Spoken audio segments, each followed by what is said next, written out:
para sair do piloto automático. Quem guarda vive melhor. O maior motivo de ansiedade nos Estados Unidos... Se afastar, talvez, de pessoas que têm um comportamento mais impulsivo. Eu não sei se posso ser classificado como um viés, mas é um componente bem importante do ponto de vista cognitivo, de pensamento, que é a dissonância cognitiva. Basicamente, aquilo que você sente, o desconforto que você sente quando uma coisa no seu ambiente acontece que não justifica aquilo que você acredita. Exemplo, né? Em São Paulo, eu estava conversando com o taxista, ele é corintiano, né? Então, ele estava me falando com muita empolgação sobre o Corinthians, né? Como o Corinthians é uma coisa importante. Mas, ao mesmo tempo, ele falando da fase ruim sobre como o time dele estava vivendo. Então, aquela situação de ele explicar o quanto que o time dele não estava ganhando, deixou ele incomodado, deixou ele desconfortável. Então, entre aquilo que ele acreditava, ou seja, o time Corinthians é o melhor time do mundo, mas, ao mesmo tempo, há uma incompatibilidade, há um desconforto, uma incoerência entre aquilo que estava acontecendo. Esse componente de dissonância cognitiva, porque a gente está constantemente buscando a consonância, justificar aquilo que a gente já acredita no nosso contexto. Esse exemplo foi muito bom. O sistema 1 e o sistema 2 nada mais é do que... É uma maneira didática de explicar como que a gente funciona. Não é uma maneira biológica. E eu acho legal falar isso, porque às vezes as pessoas criticam o rápido e devagar, dizendo assim, mas isso não é bem assim que funciona biologicamente. Sim,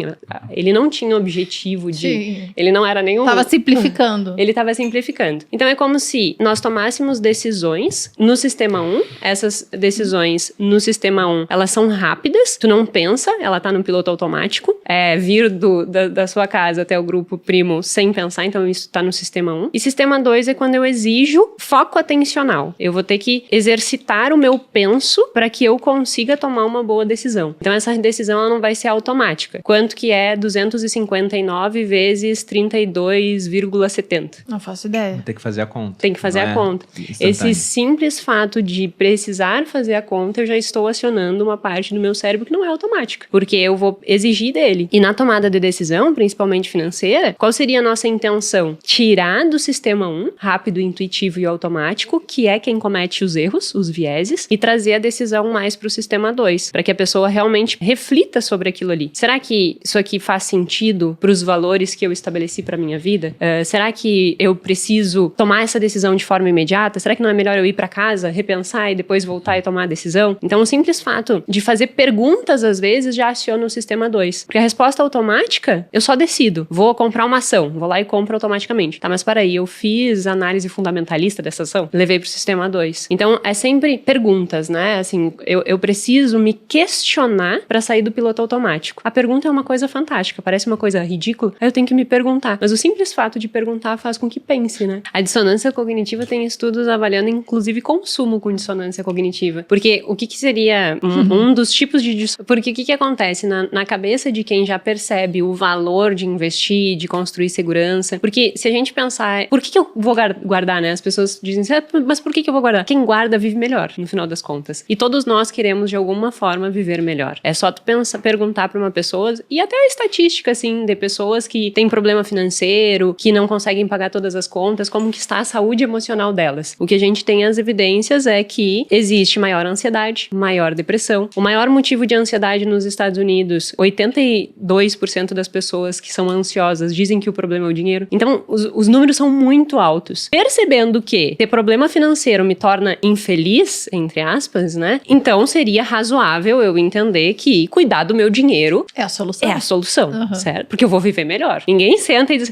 meu desejo é ter uma vida ruim. Ninguém deseja ter uma vida ruim. Então, todo mundo quer uma vida boa. Bom, tem uma crença, quero uma vida boa. Só que, por outro lado, eu tenho uma ação, que não é construir uma vida boa, é comprar. Então, eu vou lá e compro. Isso já é um ato de dissonância cognitiva. Eu tenho uma crença, quero viver bem, mas eu tenho uma ação que não tem nada a ver com a minha crença. Então, eu tenho uma dissonância cognitiva. E aí, em relação ao consumo, o que eles mostram? Então, a dissonância cognitiva da pessoa que tem maior impulsividade no consumo vai ser maior, porque ela vai ter um conflito interno do tipo, comprei impulsivamente, puxa, não devia ter comprado. E aí aquela sensação aumenta. E não. O que os estudos mostram? Que a pessoa que compra mais impulsivamente, ou ela vai se tornar até um comprador comprador compulsivo, na verdade, ela tem menor dissonância, porque ela dessensibiliza, é como se aquilo ali já não tivesse mais impacto. Então é como se ela normalizasse o fato dela estar no caos. E aí ela perde essa capacidade de discernir entre como seria eu ter uma vida boa e o consumo. O consumo virou tão normal pra ela que o caos também virou normal. E aí essa dissonância cognitiva faz com que ela gaste mais, com que ela não se organize, que ela vive pior, no final das contas. Pode se tornar até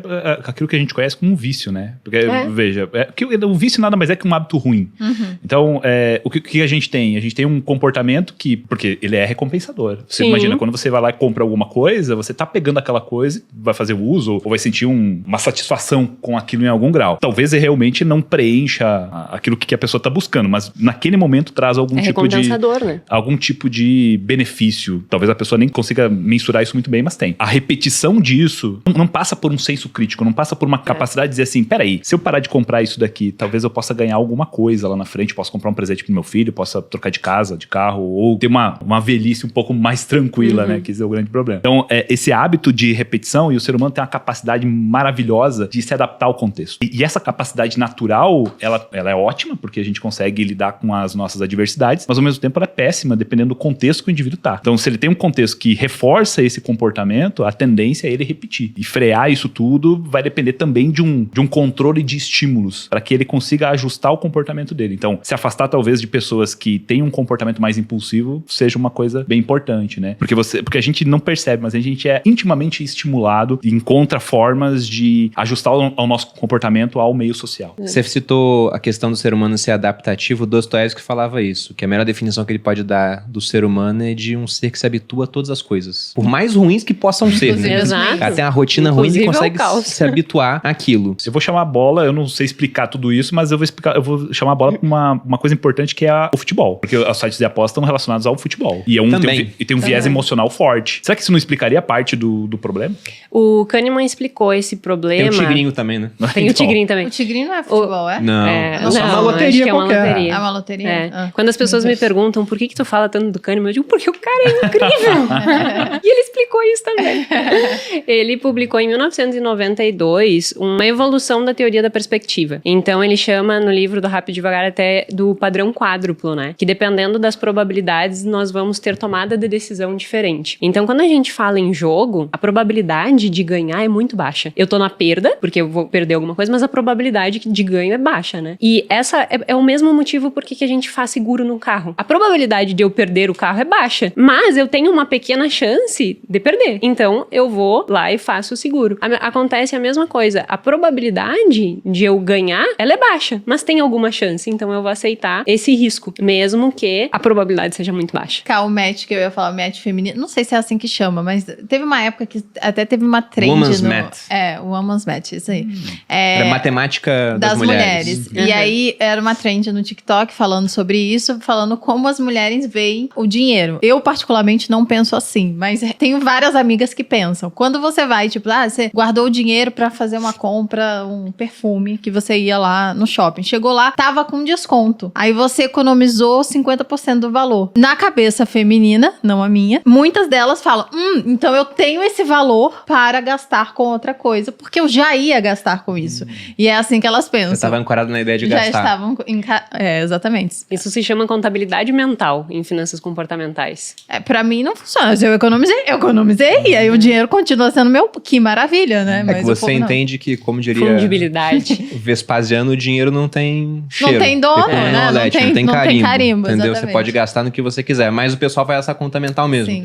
Eu vi essa trend, era, por exemplo, várias amigas que pensam assim. Já passar ano novo numa casa de praia, só que você pagou agora em agosto. Quando você chega lá, tá de graça. Foi de graça. Pagou antes, entendeu? Foi muito antes. Já pensou? Então, era engraçado, era um negócio feito de humor, assim. Você viu os comentários das mulheres. Eu realmente penso assim. Penso assim. A contabilidade mental envolve várias coisas. Até do tipo assim, Então, as mulheres tendem a ser mais conservadoras. Tendem a ser mais conservadoras. E isso é natural. A própria alfabetização financeira, o homem é mais alfabetizado financeiramente do que mulher. Fiz um orçamento, vou guardar R$800 é o que eu gasto de combustível no mês. Olha só, o combustível baixou. Ao invés da pessoa pegar esse dinheiro, poupar, por exemplo, então tá, agora eu vou colocar combustível premium, porque eu tenho que gastar com combustível, porque eu tinha pensado naquilo. E aí envolve outras coisas. Isso vai desencadeando com que a pessoa não tome a decisão mais racional. Tem, por exemplo, a aversão à perda. Os homens têm menor aversão à perda que a mulher. Capacidade cognitiva, que a gente vai falar, chama dentro da teoria de finanças comportamentais capacidade cognitiva. Na psicologia, o conceito é outro, né, João? O teste de reflexo cognitivo, por exemplo, que é o CRT, que é a capacidade de eu inibir a resposta automática, é aquele velho joguinho lá do bastão e da bola. Se o bastão custa R$1, não lembro direitinho a frase, assim. Mas esses testes de tu conseguir inibir aquela resposta automática, o homem consegue melhor do que a mulher. Porque a mulher, ela tem uma capacidade de uma visão mais ampla, e o homem não. O homem, ele vai olhar e vai resolver o problema. Esse problema, se o Guilherme, se eu der 4 panelas pra ele ao mesmo tempo, ele vai queimar uma. A mulher vai dar conta de fazer as 4. Então também a mulher tem uma tendência a ter menor capacidade de controlar a resposta intuitiva. Então a mulher, ela vai usar mais o sistema 1 e o homem vai usar mais o sistema 2. Tem muitas diferenças em relação ao homem e mulher.